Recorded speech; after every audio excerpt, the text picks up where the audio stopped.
ओम साई राम। हम अपने YouTube channel ऐसा भी होता है के माध्यम से साईं बाबा की एक कहानी सुन रहे हैं।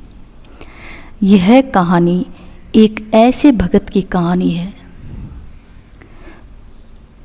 जो बहुत अधिक धार्मिक था। वह अपने इष्ट देव को हमेशा स्मरण करता रहता था। उसके पास जो भी कमाई होती थी उसमें से वह कुछ हिस्सा दूसरों की मदद के लिए देता था। उसका इष्ट देव इस बात से उसे बहुत अधिक खुश था। यह भगत बहुत संतोषी था। वह कहता था कि आदमी जैसा बोता है वैसा ही काटता है। बल्कि हम ये कह सकते हैं कि यह भगत कर्मों को बहुत अधिक महत्व देता था। वह जो भी कार्य करता था उसके प्रति सजग रहता था, कहीं वह उसके हाथ से कोई गलत कर्म न हो जाए। और कहते हैं ना, जो भगत अपने इष्ट देव को याद करता है, इष्ट देव उस भगत के पास खुद ही चलकर आ जाते हैं। ऐसा ही इस भगत के साथ था। वह कई महीनों से एक दुकान बनाना चाहता था। वह सोच रहा था कि वह एक अच्छी सी दुकान खोले, लेकिन उस दुकान बनाने के लिए उसे जगह नहीं मिल रही थी। अचानक ऐसा चमत्कार किया, साईं बाबा ने उस भगत को जगह दिला दी। और उसने सोचा अब मुझे दुकान बनानी चाहिए। तो अपने इष्ट देव के पास मंदिर में जाता तो बाबा से कहता, बाबा ये दुकान तुम्हें ही बनानी है, अब तुम ही रास्ता दिखाओ।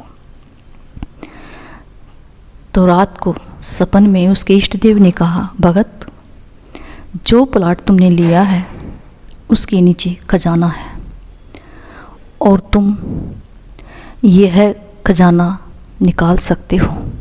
मैं जानता हूँ तुम्हारा मन बिल्कुल साफ है, तुम धार्मिक कार्यों में लगाकर सबका उद्धार करोगे। जब सुबह उठा तो उसको ऐसा लगा कि ये सपना है या हकीकत है।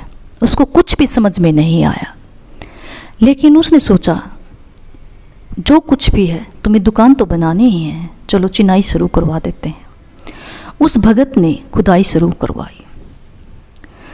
जैसे जैसे खुदाई गहरी होती गई, अचानक एक मजदूर की कस्से से मटके की आवाज़ आई। जैसे टणक से आवाज़ आते ही एकदम कारीगर जो काम कर रहे थे उन्होंने कहा, साहब कुछ ऐसा लगता है जैसे कुछ नीचे हो। तो उन्होंने और खुदाई की और खुदाई से एक मटका निकला और वह हैरान रह गया कि जो रात को उसने सपना देखा सुबह वो हकीकत में बदला हुआ था। जब उस मटके का मुंह खोला गया तो उसके अंदर सोने चांदी के सिक्के थे। सभी हैरान थे। उसको अब भी विश्वास नहीं हो रहा था कि ऐसा चमत्कार बाबा ने क्यों किया, लेकिन वह जानता था कि बाबा जो कहते हैं वो पूरा करते हैं। हर भगत की झोली को भरते हैं। उस खजाने से सबका भला हुआ। ओम साई।